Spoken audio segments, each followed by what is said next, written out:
Hi everyone. I wanted to do a little follow-up to our molecular compounds lessons this week. We're going to go back to our flow chart that we kind of created last week and add to it because hopefully this will help you sort of organize how you go about answering these questions, how you go about naming and coming up with the chemical formula for these questions.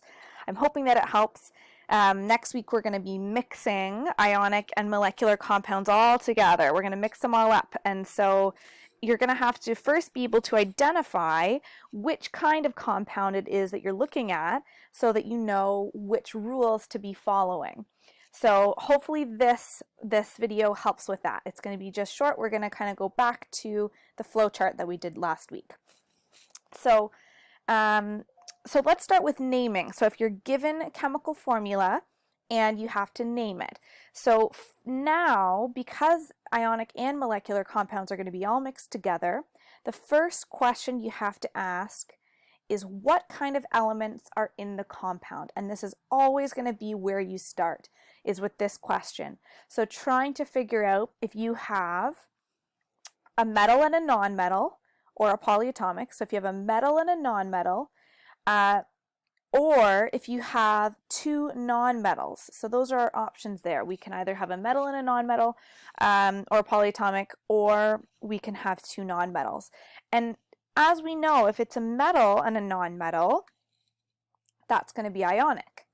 And so for ionic, we follow the exact same flow chart that we put together before. So you're going to follow those same questions. Then we want to see how many elements are there.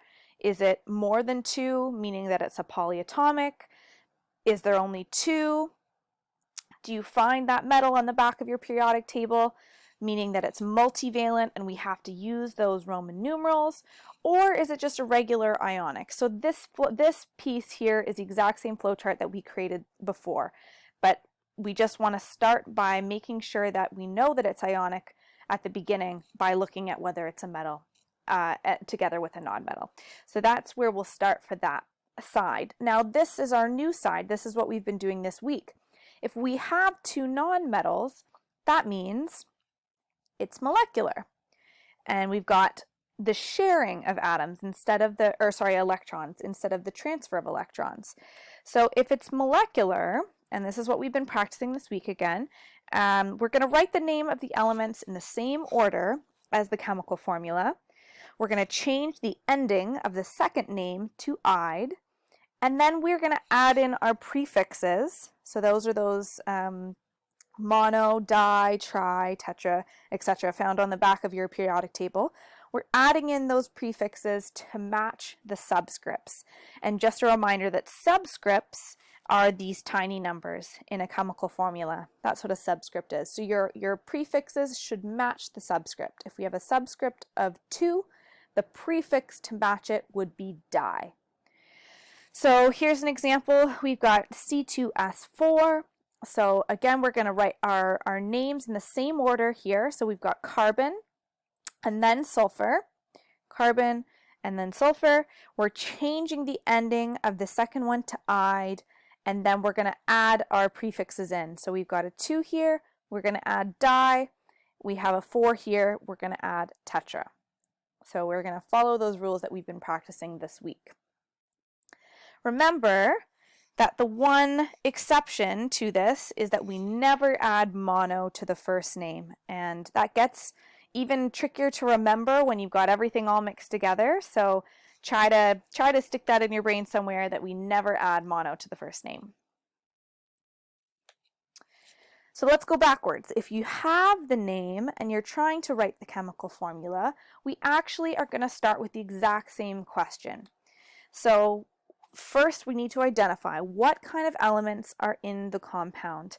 Do we have a metal and a nonmetal, or do we have two nonmetals? And I didn't mention this earlier, but just to refresh, when we look at our periodic table, there's that staircase on it, and that's what separates our metals and nonmetals. So everything to the left of the staircase is a metal, and everything to the right of the staircase is a nonmetal.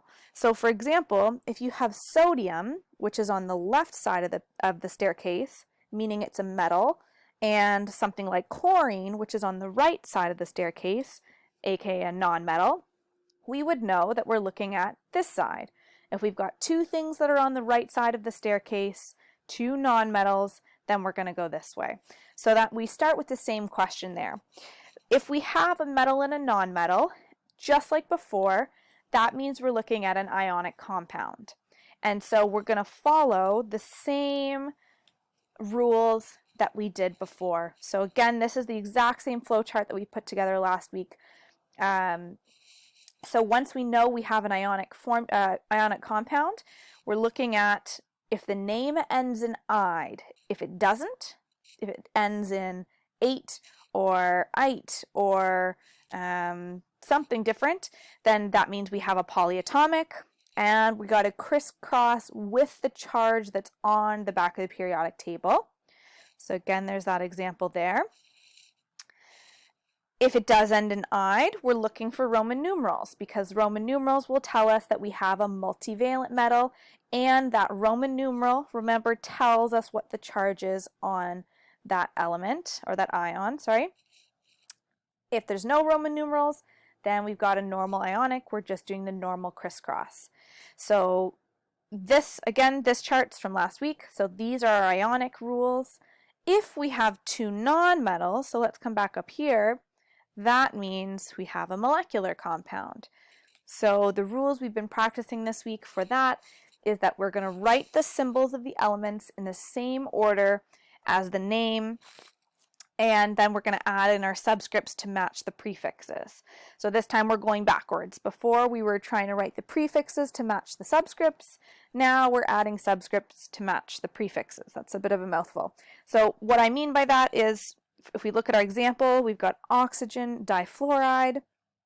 So we write the symbols in the same order. So oxygen, obviously the symbol is O, fluorine, the symbol is F. And then we're going to add subscripts that match the prefixes. There's nothing here, meaning that there is an invisible mono, meaning that there's only one oxygen, and we don't have to write that. We never have to write a 1. Here we've got difluoride. Di means 2, so we're going to write the subscript to match that prefix. So we would end up with OF2. The one thing to remember with this is that if we have the name is something gas, it means that it's bonded to itself. So for example, if you're given the name nitrogen gas, that means you need to write N2. It's bonded to itself. So as you can see with both of these flow charts, there's a lot more going on the ionic side of things. So as soon as you've identified what kind of compound you have, ionic or molecular. Molecular is actually a lot easier. We really have just one set of rules to follow. We're not going to worry about any random exceptions in molecular compounds. We're just going to follow those basic rules. But there are those exceptions in ionic compounds that we have to remember. So these flowcharts, you could even just take a screenshot or write them out, but next week when we scramble up all the questions, ionic and molecular examples, hopefully this will help. You can kind of follow this process and ask yourself these questions as you go so that you know that you're naming things or writing the proper chemical formula. So that you're naming things properly. Okay, I hope that helped. As always, if you guys have any questions, just email me and let me know. Have a great day.